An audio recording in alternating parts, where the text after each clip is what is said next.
Developer অপশনের ৩ নম্বর tutorial এটা আমার। তো অনেকের একটা কমন প্রশ্ন থাকে যে আমার ফোন স্লো হয়ে যায়, সেটার কারণ কি? ফোন স্লো হয়ে যায় অনেকগুলো কারণে, তবে ফাস্ট করা যায় একটা কারণ বা দুইটা কারণ দিয়ে। আজ আমি আপনাদেরকে সেটাই দেখাবো।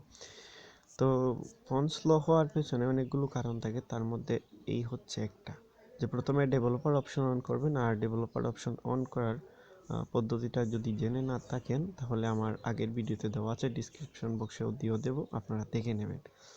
তো প্রথমে কি করব, ডেভেলপার অপশনে গিয়ে আমরা এই যে অ্যানিমেশনগুলো অফ করে দেব। তো এগুলো তো হবে কি, লোডিং প্রবলেমটা সলভ হয়ে যাবে। তো অফ করে দিলাম। এখন মোটামুটি ফোন আগের চেয়ে অর্ধেক স্পিড হয়ে গেছে। তো আর ছোট্ট একটা কাজ করতে হবে, সেটা হচ্ছে ডোন্ট স্কিপ মাই অ্যাক্টিভিটি, এখানে ক্লিক দিয়ে অন করতে হবে। তো এটা অন করলে হবে কি, ব্যাকগ্রাউন্ডে আপনার কোনো অ্যাপ কাজ করবে না।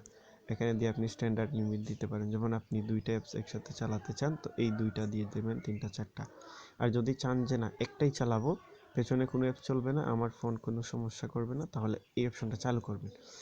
এরপরেও যদি কাজ না হয় তাহলে ধরে নিতে হবে যে আপনার ফোন মেমোরি ফুল, আর আপনার ফোন মেমোরি থেকে কিছু ফাইল বা কিছু ভিডিও অ্যাপস ডিলিট করে দিলে ফাস্ট হয়ে যাবে।